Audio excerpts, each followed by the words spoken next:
Hello, welcome to my YouTube channel. My name is Daisy. Welcome to Daisy's Inspiration TV, and today I'm super excited. I am grateful and I am glad to have amazing people who subscribe to my YouTube channel. Thank you to every single person who took their time to watch my videos and also subscribe. Thank you so much. I saw a couple of subscriptions. Yes, I saw a couple of subscriptions and I am super grateful. Thank you. And if this today is your first time of joining me ever, of watching my video, please consider subscribing.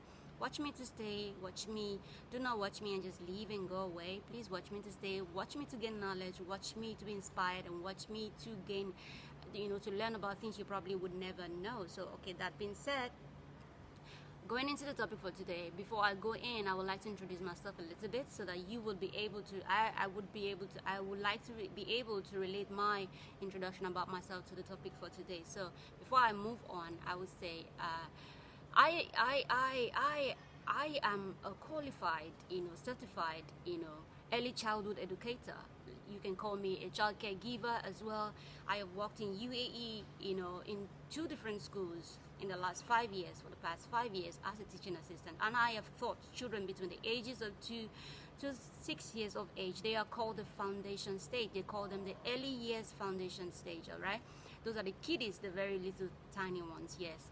Anyway, that is all about me. That is about my designation of work. And coming to what I'm about to talk today, how can you be a teacher in this country? All right, I will be talking from my experience and things that I know. How can you be a teacher, or how can you be a teaching assistant? First of all, if you have a degree in your home country, you are welcome. You are absolutely welcome. But before you come into this country, there are some things you need to do to make sure that you are fine as soon as you get here. First of all, if you have a bachelor's degree in education, you are welcome. So what you need to do is your certificate needs to be attested. You have to attest your certificate before you come here. If it is not attested and you come here, it will be absolutely impossible to use it in any ramification. So the first stage is to attest your certificate in your home countries. It doesn't matter where you are from. You might be from Africa, the whole of Africa, Australia, the Americas, whatever continent it is, you are from Asia, whatever. You have to attest your certificate. So first stage is you have to go to the Ministry of Foreign Affairs in your home country, all right? Go to the Ministry of Foreign Affairs in your home country, get it attested there, and then the next stage you have to proceed to the UAE embassy in your home country. They have to put a seal on your certificate so that it is evident that it is attested by the embassy of the country you are about to travel to. So the last stage of attestation has to be completed right here in the United Arab Emirates, Dubai to be specific. Okay, there are 3 stages, all right? First is the Ministry of Foreign Affairs in your home country. Second is the UAE embassy in your home country, all right? And the third stage will be you have to come here to complete it. And where you have to do that is at the GDRFA, all right? In Ajafliya, you have to go there here in Dubai. So GDRFA is simply the General Directorate of Residency and Foreign Affairs in Dubai. That is the final stage, because upon seeing that seal from the UAE embassy in your home country that you brought in here, they will understand that the UAE embassy in your home country has attested to the fact that they acknowledge that your certificate has been attested. Upon seeing that seal, they will do your final completion of attestation right here at the GDRFA. So that is your stage, and when you're done with that third stage, and then you are done for attestation, then you can begin to explore the teaching field, all right? So if you are subject teachers as well, if you have a degree in subjects, if you study something in subjects like biology, English, math, chemistry, physics, French, you have all these subject degrees. You can be a subject teacher over here in their primary schools and in their secondary schools. Okay, do not waste your certificates. A lot of Africans have all these amazing certificates. They don't even know what to do with them. Oh, I studied physics, I studied chemistry, I studied biology, I studied English. Because courses like that, especially in Nigeria, that I know is not useful. So you studied biology, don't know where to go to with the certificate. So they think it's not useful, but it is absolutely useful in all parts of the world that know the value of things that you studied at home. So do not waste your certification. Yeah, if you have studied anything, if you have studied for us, if you have a degree in education, fine, that is good. You have to attest it and come here and pursue your dreams. Okay, then if you have subject degrees, social studies, all those kind of subject degrees, chemistry, biology, math, English, all, you can be subject teachers over here. You can be a chemistry teacher, you can be a physics teacher, you can be an English language teacher, you can be a social studies teacher. So do not think you cannot make use of those subjects. As long as you know what you can, as long as you know what you have studied, then you can teach what you have studied, and that's fine. Then you are good to go. So, because the fact is, a lot of people just carry certificates around. It's possible they don't even know what their course is all about.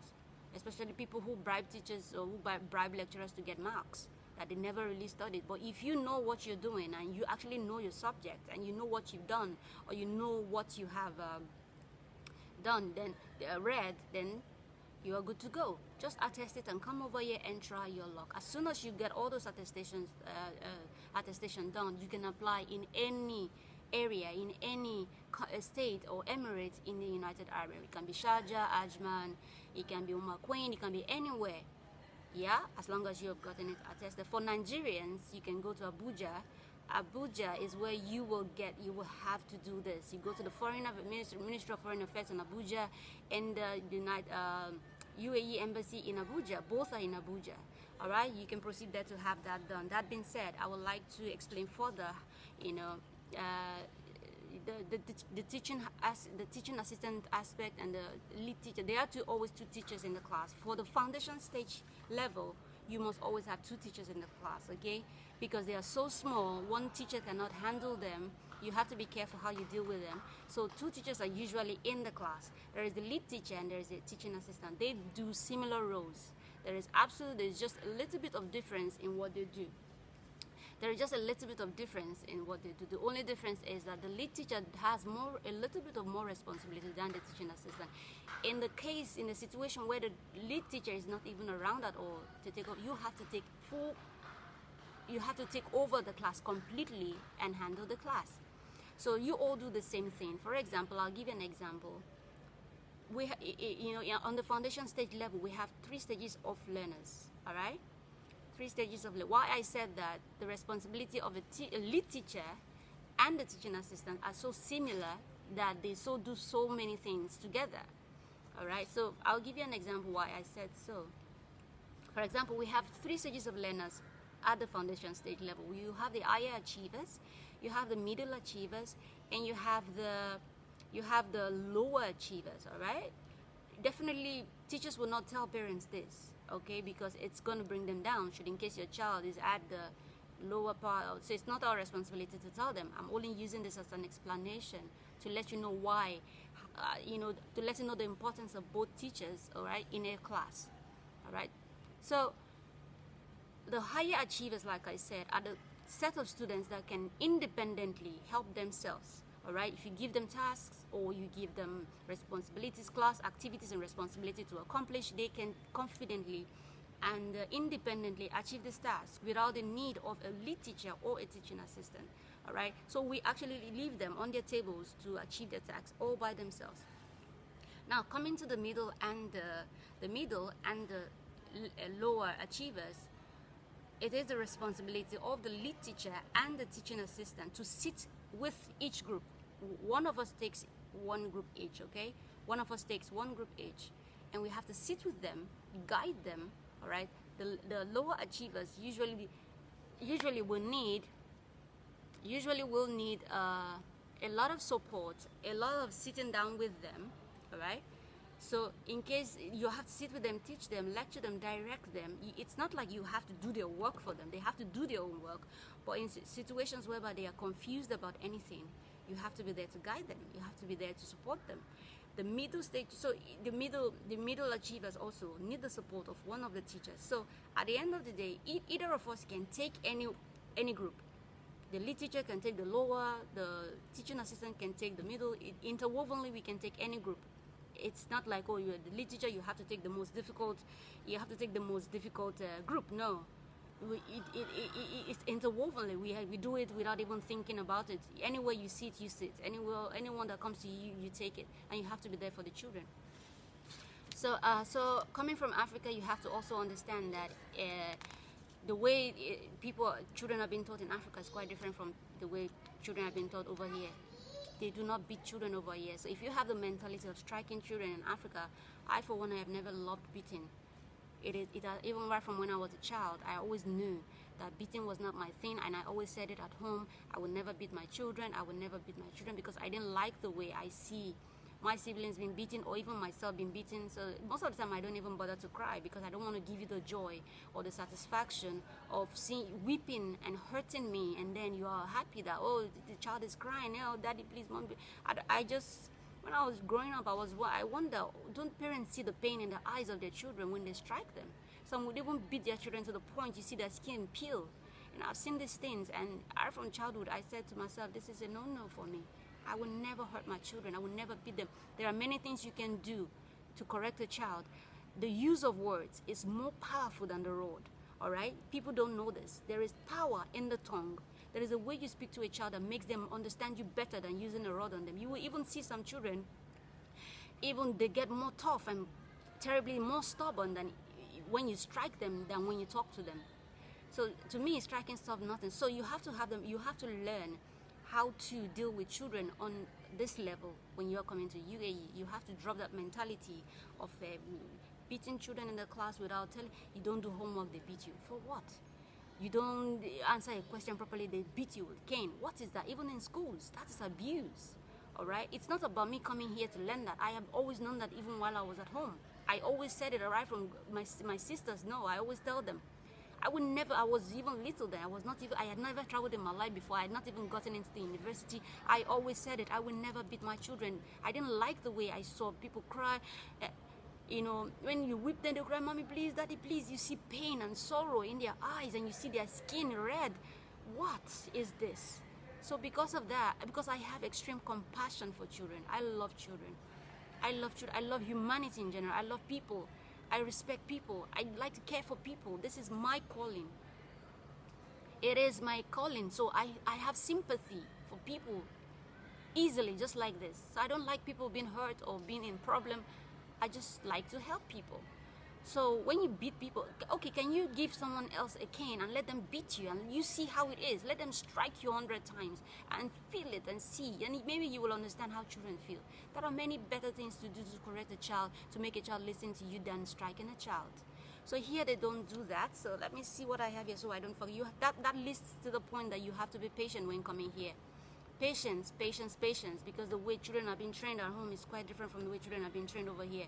Children in Africa, if you tell them sit down there, they will sit because they know what is coming. Yeah, which is not correct in my opinion. It's not okay to beat a child. They know what is coming, so they will sit, they'll listen, or because you beat them, not because they want to sit, they want to obey, not because they know when you strike them they feel pain, so because of that pain they sit. Not because they listen, because next time they will do the same thing again. Because their highest thing is you will beat them. But the power of words, like I said, is more powerful. It's more powerful than the use of a rod. All right? So let me now see. So let me come to certification now. I've talked about the degree aspect of it.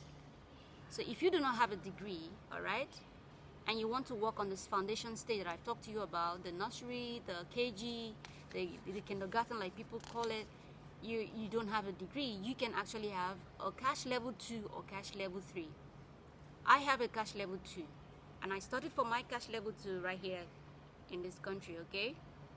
Ignore my lips, okay? I am taking acne drugs, so I have dry lips at the moment, so just ignore it. So you can do your cash level 2. It's a diploma, it's an advanced diploma in early childhood education, okay? I have the level 2. Level 2 is meant for teaching assistants, all right? The level 3 is meant for lead teachers. This is should in case you don't have a BSc in education, all right? This is for people who want to work on the foundation stage level, all right? On the foundation, the very little tiny one level, okay, that level. So you can have your cash level 3 for a teacher, cash level 2 for a teaching assistant, and cash level 1 for nannies in the nursery schools. There are nursery nannies. Those are people that that take care of babies in the nursery schools. You know, babies. Also, all they do is take care of the baby, give them food, change their diapers, all those kinds, keep them clean, keep them safe, make them sleep. That's their responsibility. They don't really do anything intellectual, like prepare lesson plan, prepare class lessons, prepare this and prepare the class for children. No, they don't really do that in-depth stuff. But for a teacher, the lead teacher and the teaching assistants, they do all these things. We do lesson plans. We teach children. We direct children. We are into the intellectual part of education, you know, of the children's lives. You know, the nurseries are the babies. So, but from 2 years old upwards, they are beginning to get into the more responsible role, and those are the roles that we take up. You know, we do the actual teaching. All right, the actual teaching. So it is expensive. I studied for my diploma here in the United Arab Emirates. When I was coming from Nigeria, I had a degree already in criminology and security studies. Yes, I am also a criminologist. All right, I am also a criminologist, and I know a lot about crimes. So do not mess with me. All right. So I have a degree in criminology and security studies. All right, and but coming here, I could not use it for anything. Why? Because I could not join the criminal justice system, or I could not join the police force. Why? Because I do not have any singular Arabic background. So even if you are from Africa, but your background is Arabic, people from Sudan, Egypt, Libya, they are Africans, right? But then because they have this Arabic background, they're able to work in the police force. So, but they don't pay them as high as their locals. If a local is a policeman, if they are local, their citizen is a policeman, you won't get, as a Sudanese or as an Egyptian, you won't get the same salary as, but at the end of the day, you have a great opportunity to join their police force, which is good for an African, okay? Coming from that background, you know. So that is it. So I could not use it there. So I had to quickly think of something else I love to do. So then I remember, I love children. I have always volunteered to help children in orphanage homes, way back in Nigeria, everywhere. I just love to be around children. I remember that. So I decided to go. That was what prompted me to go into the school system. And getting into the school system, I realized I needed to improve myself. Then I went to study, you know, to get the certification. It's called Advanced Certificate in Early Childhood Education, okay? For the early years foundation stage children. All right, so I got the certificate in 2015, 2016, thereabout. So it is quite expensive to study over here, but then I would say to you, when I did that course, I was not rich. Till now, I'm still not rich, okay? I didn't do it because I was rich. I did it because I knew I needed it. I did it because I knew how useful it was going to be. It was going to be for me. I did it because I knew what level it would take me to in life. All right, so I had to sacrifice to do it. And then I didn't pay the whole money at once. I saved. First of all, I saved for the school fees. I saved for it, all right? As I was working, I was saving, and I made inquiries about the school, and I started saving for it. This is what I do generally. Even if I want to travel anywhere, I save like that. And I enter the same plane, you know, the same way a big man would enter a plane is the same way I will enter a plane. Because I saved to achieve the same thing a big man will achieve. Not because I'm necessarily rich, but I just like to do things the same way other people would want to do them. So everything in life is planned. So I paid for my school fees twice. Okay, I paid for my school fees twice. The school allows you to pay instrumentally twice. All right, I paid twice. Some people paid at once. People who had the money paid at once. I paid twice. All right, so we are talking about, you know, 10,000. Some school do it at 10,000 dirhams, which is about 1 million naira. Some people do it at 15, 14. So, but in case you don't have that capability of doing that, of paying for that amount of money, there are still some courses you can take here and there, you know, that can improve your CV. Some schools will still hire you when they see potentials in you. When they see that you are capable and able to do, they will employ you, maybe from a nursery assistant or nursery nannies, or even a teaching assistant, if you show signs of capability. All right, but for nursery nannies, sometimes they don't really require a certificate, but most schools do ask. That is cash level 1. They need to get a cash level 1. They want to see that you've gone through the process of learning to know how to take care of babies and children generally. So most of the time they do ask. It is very important. It places you high up there. It gives you more leverage. It gives you more chances, better than other people who do not have anything. So if you cannot afford a cash level 1 or cash level 2 or cash level 3, all right, you can go cheap, all right. You can do some online courses. There are some courses that you do, or there are some education, education providers that offer some kind of teaching studies on a cheap level. You can start from that. It's okay to start from anywhere. At least when they see that you can use that to build their CV, at least when they see that you've made an effort to study in a way, in a way, they will still appreciate you better than someone that has nothing. So you can go for your teaching assistant course on a cheaper level from, I have written down a particular education provider that you can go to study any of these courses that can, help you get at least an education in the teaching line. Because the one I did, which is a proper diploma, is expensive. Should, in case you cannot save or you don't have that money to do that, this is an option for you to gain a level of education, because it is important you know how to teach children, how to handle children. Children here are quite different. There is a way you handle them different from back home. How do you deal with them? Children that, they probably, children that you don't strike, like people in Africa, their answer is to beat you to listen. So how do you come here? How do you talk to a child that they don't beat? Because here they don't beat. If you beat a child here, you go to jail. All right? So how do you relate with a child that doesn't understand the language of beating? How do you tell a child to calm down, to sit down? How do you talk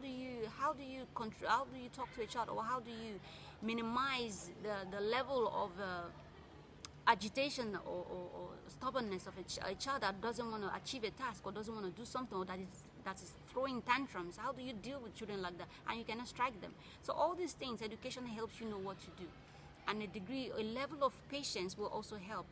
You don't have to have like 100, all right? Even if you have like a 50% patience, you can do this job. Like in my case, I am a 150. Because my patience level is a 150, and I thank God for that. That is a gift. It is rare, but it is a gift, and I thank God for that gift, because that is really helping me in life, and it's helping me in my field as a teacher. All right, so I can deal with any type of children. It doesn't matter how stupendously stubborn a child is. They succumb to I won't say me, because it is God. All right, so you don't have to have a 150. You don't have to have 100. You don't have to have an 80 or a 90 or a 70. Even if you just have a 50 patience level, you can do this. Yes, you can do this. So let me just see if I've not left out anything. So that being said, so it is possible to be a teacher over here. Like I said, people who study subject courses in universities in Africa, come here and be subject teachers, okay? French, if you know French, you can speak French very well. You can speak French very well, and you have a French diploma, whatever it is you have, come here. Yes, lest I forget, I remember, there is a school that has a lot of Africans very, very well.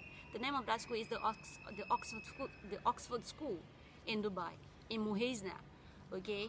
I have worked there before, but their salary is quite low, but it's okay. You can use that as a foundation to, to set up your teaching career, and then you move into a better school.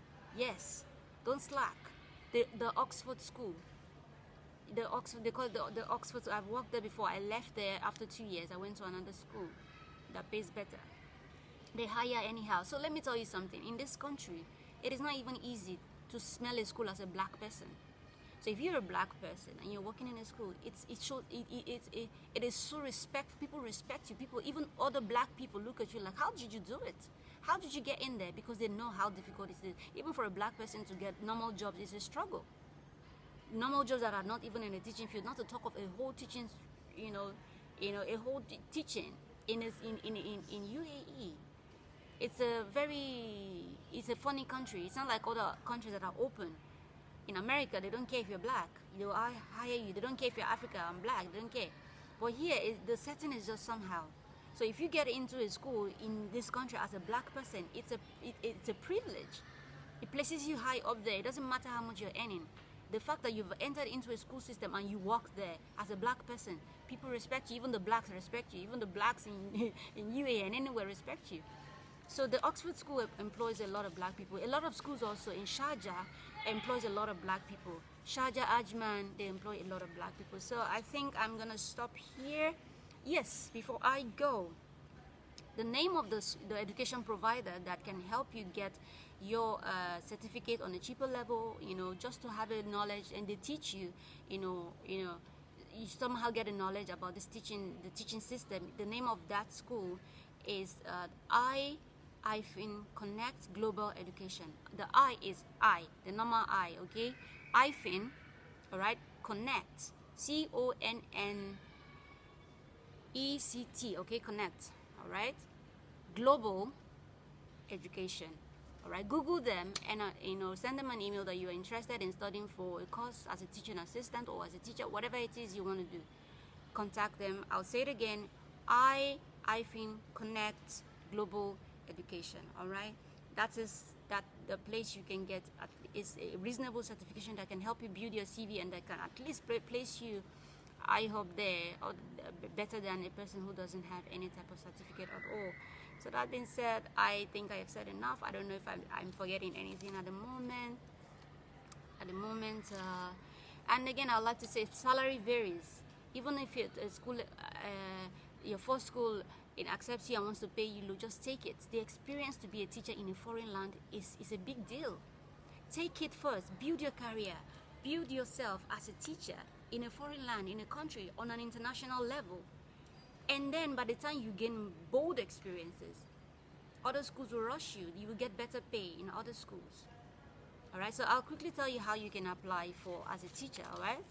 Thank goodness I didn't forget that. How I applied for my, teaching certificate so far, teaching job so far. My first ever school, I posted an advert on dubizu.com. Yes, the same dubizu.com I always talk about in my videos. Dubizu.com is a website that you can search for jobs, and also you can advertise yourself as you can advertise your skills, of whatever skills you have. You can advertise yourself over there, and definitely people will call you. Even if you're a cleaner, you're a waitress, you have experiences as a teacher, whatever, you can place an advert over there. Go explore the website, create an account. You will see a place there, an icon that says place an ad. You will see it will say place an ad, okay? It will say place an ad.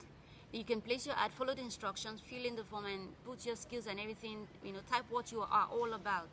All right, so the first school ever that I got into, I placed an advert on dubizu.com and I got a call from the school, all right? But I didn't work in that school. I had to leave later because in the beginning, they gave me a particular salary, and then upon meeting the principal, she slashed it into two, and they already agreed on a particular salary. So, but then I already made up my mind, no, you don't treat people this way. So I didn't say anything to them. So I looked for another school, and when I got another school, then I left. I had to tell them I want to go. They had not made my visa as at that time, because whenever you get a job in UAE, it is the responsibility of the company to process your work permit. All right, so I told them I wanted to leave, so I joined another school, okay, and that was the Oxford school. So that was how I got my first entrance into a school system. Placed an advert on dubizu.com. I got a call from the school, and that was how that happened. In my second school, how I did it is, this same Dubizu helped me. I went on dubizu.com searching for a teaching job this time around. I didn't place an ad. I was going through the jobs they have on the education section. Go to the education sections, you will see a lot of schools advertising for different type of positions in their schools, whatever. So I saw this vacancy for the Oxford school. I applied, and the school called me, dubizu.com again. But my third school, and which is the last, at the moment, I actually, what I did is, another way in which I search for jobs what I do is I go to Google, I put on Google, for example, there are 7 Emirates in the United Arab Emirates, right? I Google schools in Dubai.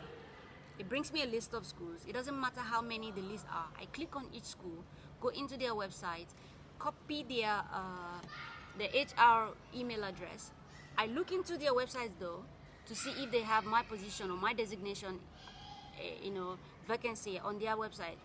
But it doesn't bother me whether they place advert there or not. I still copy that HR email address and send my CVs. Why I don't bother myself about whether they post the ad there or not? You never know. They might have the vacancy and have not uploaded it on their school website.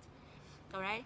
So as many as it is, 100, whatever, I sit at home, I copy and paste. Immediately I send my CV to as many as I finish. I do everything. I don't leave any school behind. All right. I send my CV and my certificates. I attach them together. A copy of my certificate, I send them. So that is how I do it. So I go to Sharjah, another state. Schools in Sharjah. It brings me a list. I do the same. Schools in Ajman.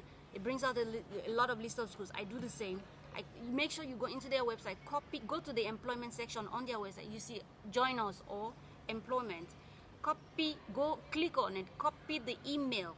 All right. Copy the email, HR email or contact, employment contact you see there. Copy it and then begin to post your advert on. Begin to post your CVs and attach your certificate to it and send to as many schools as possible. I did all the states: Fujairah, Rasakema, schools in Fujairah, schools in Rasakema, whatever it is. That is how what I do. You can also do it for different job sectors. For example, you're a waitress or you have experience as waitress. Google restaurants in Dubai, restaurants in Ajman, restaurants in Abu Dhabi. When it brings you the list, begin to click on each website, go to their job section, employment section, take their email address, send your CV. As many. That is how I got my third school.